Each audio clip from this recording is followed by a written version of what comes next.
Je suis Marc Pénat, je dirige l'entreprise Groupe Pénat que nous avons créée il y a une trentaine d'années aujourd'hui sur le thème du recyclage des déchets.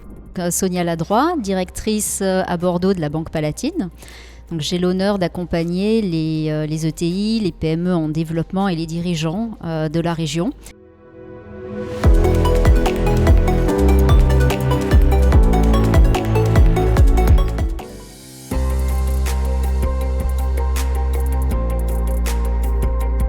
Alors notre groupe se réinvente un petit peu en permanence parce que la nature des déchets est diverse et elle évolue et que nous sommes obligés de développer de nouvelles technologies pour recycler les déchets qui partaient auparavant à la décharge.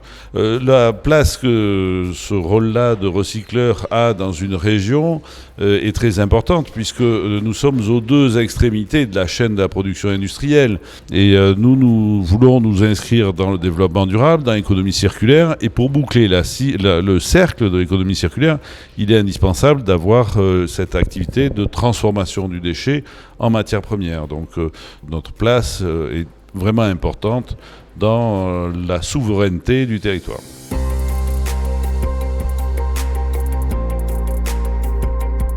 D'abord quelques chiffres. La Nouvelle-Aquitaine, comme l'a dit tout à l'heure le président de région, c'est 400 ETI, 55 milliards d'euros de chiffre d'affaires, 100 000 salariés.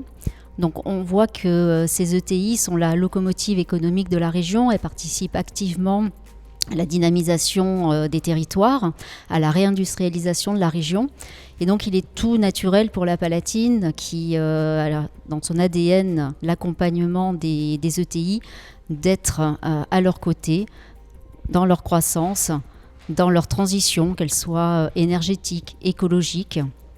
Et pour aller au-delà, la Palatine, dans le milieu bancaire, est également une ETI. Donc, qui mieux qu'une ETI pour comprendre une autre ETI, pour comprendre ses défis, sa stratégie, pour l'accompagner. Et donc, on a coutume de dire que la Banque Palatine est l'ETI au soutien des ETI.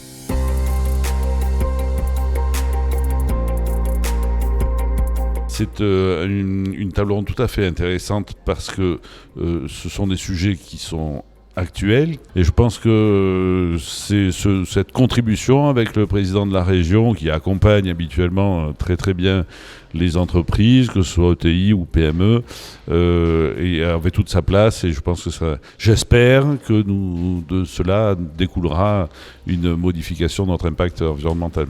Alors, en tant que spectatrice, le mot qui ressort spontanément, c'est l'optimisme. On avait parlé de l'optimisme des dirigeants des ETI, du dynamisme, de la positivité, et donc qui donne envie qui donne encore plus de cœur pour accompagner ces entreprises qui font le maximum pour soutenir nos territoires et notre économie locale.